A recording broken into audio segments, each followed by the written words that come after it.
ఇప్పుడు యూట్యూబ్లో అంటే యూట్యూబ్ అనేది ఒక మంచిగా ఉపయోగించుకోవచ్చు. యూట్యూబర్లు అని చెప్పేసి వాళ్ళ మంచి మంచి విషయాలు అంటే ఈ లోపల మనకు తెలియని వింతలు విడ్డూరాలు విశేషాలు చెప్పే యూట్యూబర్లు చాలామంది ఉన్నారండి. కానీ కొంతమంది ఏం చేస్తున్నారంటే ఆ యూట్యూబ్ను ఉపయోగించి మిస్యూజ్ చేస్తున్నారండి. మంచి ఫేమస్ వాళ్ళే వాళ్ళు ఏం చేస్తున్నారంటే కొన్ని బెట్టింగ్ యాప్ల్ని వాళ్ళు ప్రమోట్ చేస్తున్నారండి. ఇది ఎలా చూద్దాం అంటారు మేడం? ఇది ఒక చెత్త కల్చర్ సార్. ఇది ఒక నిజం చెప్పాలంటే ఒక మనిషి సాటి మనిషిని మోసం చేయడం అంటుంది బెట్టింగ్. ఇది ఒక పెద్ద ఈ మధ్య ఒక జాడ్యంలా పట్టుకుంది కుర్రోళ్ళని. పట్టుకొని ఏదో ఇట్లా చేస్తే ఈ బెట్టింగ్లు కాస్తే ఆ డబ్బులు వస్తే పైకి ఎదుగుతాము, మనకు కావాల్సిన డబ్బు మనం నిజాయితీగా సంపాదిద్దాం అనేటువంటి రోజులు పోయినాయి. ఆయాచితంగా ఎట్లొస్తుందా, ఎలా తీసుకుందామా, ఎలా లగ్జరీ లైఫ్ డీల్ చేద్దామా, వాడిలా ఉన్నాడు వీడిలా ఉన్నాడు నేనెందుకు ఉండకూడదు, దాన్ని సంపాదించడానికి సరైన మార్గం లేదనుకుని ఈ బెట్టింగ్ యాప్లు ఇంట్రడ్యూస్ చేసి తద్వారా ప్రజల్ని దాంట్లోకి కుర్రోళ్ళందరినీ దానికి పరిచయాలు చేసి పరోక్షంగా వేరే దేశాలకు వీరు సహాయం చేస్తున్నారు అన్నమాట. ఒక ఏజెంట్ లాగా ఉండి ఈ దాన్ని ఏమంటారు సార్ వీళ్ళు బెట్టింగ్ యాప్లు ఎక్కువగా చైనా యాప్లు అంటున్నారండి. చైనా యాప్లు సార్ అవి. వాళ్ళు ఎంతెంత డబ్బులు వేస్తారు వీళ్ళకి పరిచయాలు చేసినందుకు. సో ఆ విధంగా మన వాళ్ళని ఆ ఉచ్చులో ఇరికించి ఆ వచ్చిన డబ్బులతో వీళ్ళు ఎంజాయ్ చేస్తున్నారు అన్నమాట. ఆ విధంగా సంపాదించినటువంటి అక్రమార్జన అంటాను నేను దాన్ని. సరైన మార్గంలో వచ్చింది కాదు అది.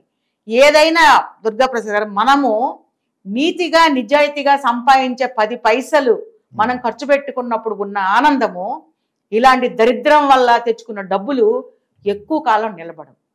ఈరోజు చేసినోడు 1 కోటి రూపాయలు 10 కోట్లు సంపాదించవచ్చు, కానీ అదే వాడు ఏదో ఒక రోజు 20 కోట్లు పోగొట్టుకునే రోజు ఒకటి వస్తుంది. ఎందుకంటే మనిషికి సాటిస్ఫాక్షన్ అనేది ఉండదు.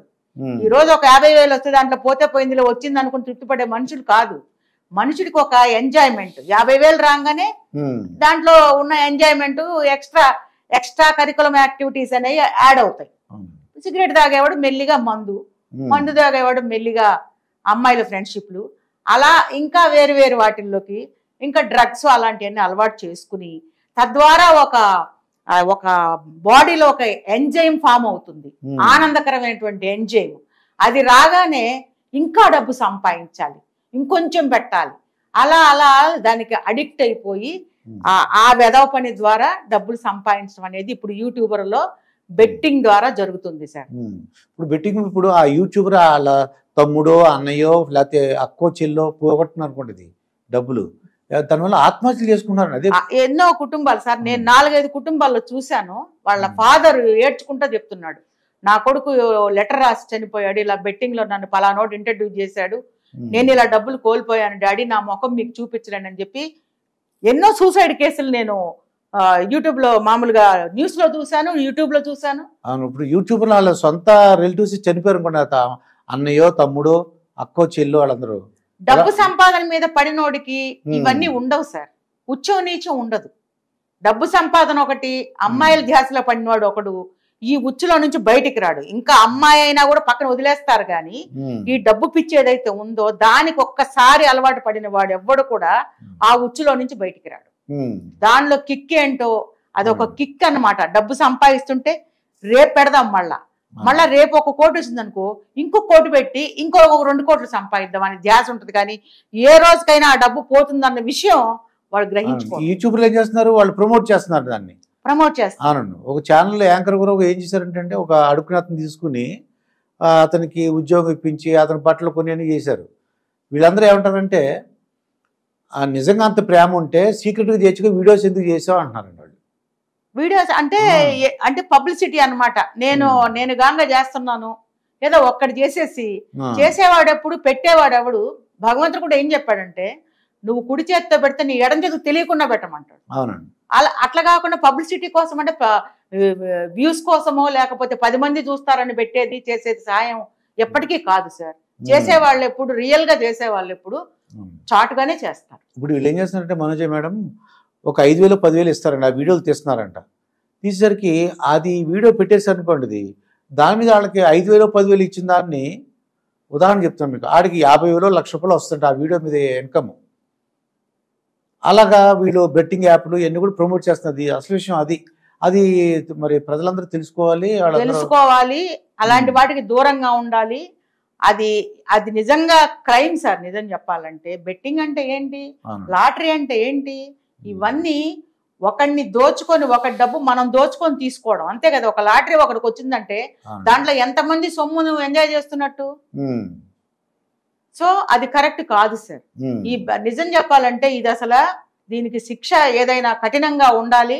ఇది మిగిలిన వాటిలాగానే ఒక డ్రగ్స్ ఎలాగ మనం నిషేధిస్తామో, ఒక గంజాయిని ఎలా నిషేధిస్తామో, అలాగే ఈ బెట్టింగ్ కూడా ఒక కఠినమైనటువంటి శిక్షలు అమలు చేయాలి.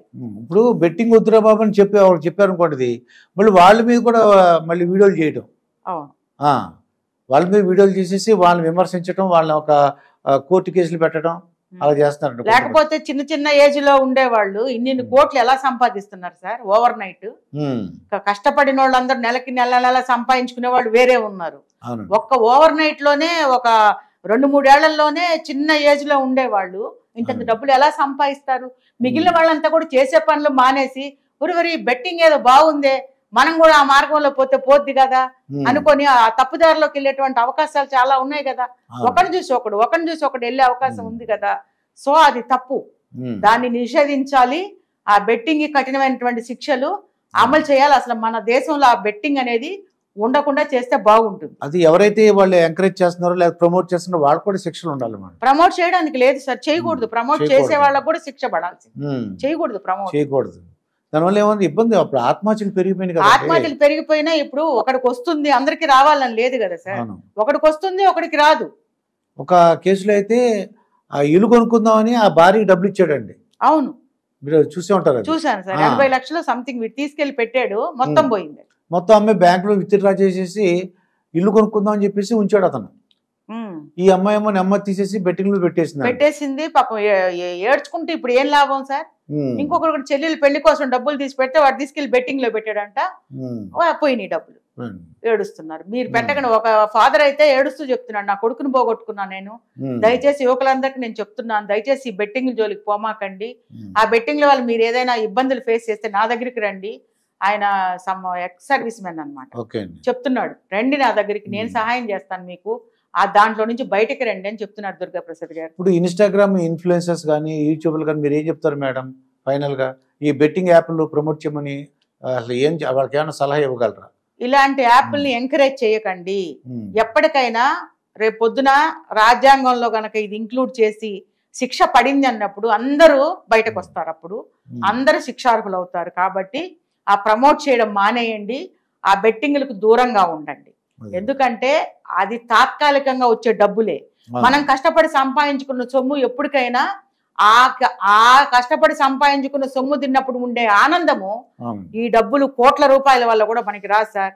ఈ రోజుల్లో కోట్ల రూపాయలు ఉన్నవాడు కూడా కింద పండుకుని కాస్త పచ్చిపులుసు అన్నం తిందామని ఆరాటపడిన మనుషులు, కోట్ల రూపాయలు సంపాదించుకున్న పెద్ద పెద్ద నాయకులు కానివ్వండి, పెద్ద పెద్ద సినిమా వాళ్ళు కానివ్వండి, సాధారణ జీవితము బాగుంటది అని ఒప్పుకున్న వాళ్ళు చాలా మంది ఉన్నారు.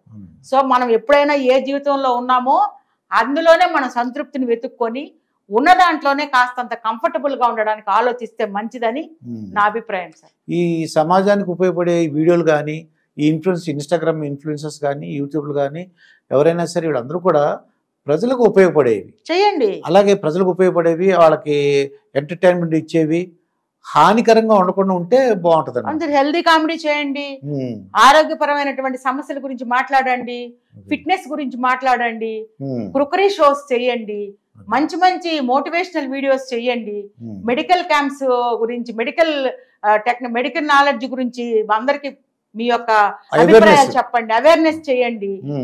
పేదవాళ్ళు ఎలా పైకి రావాలో, వృద్ధిలోకి రావాలో వాళ్ళకి చిట్కాలు చెప్పండి. కానీ అంటే బెట్టింగ్ ద్వారా బొమ్మను మాత్రం ఎక్కడ చెప్పకండి దయచేసి. అది నేను వీళ్ళకి చెప్పేది.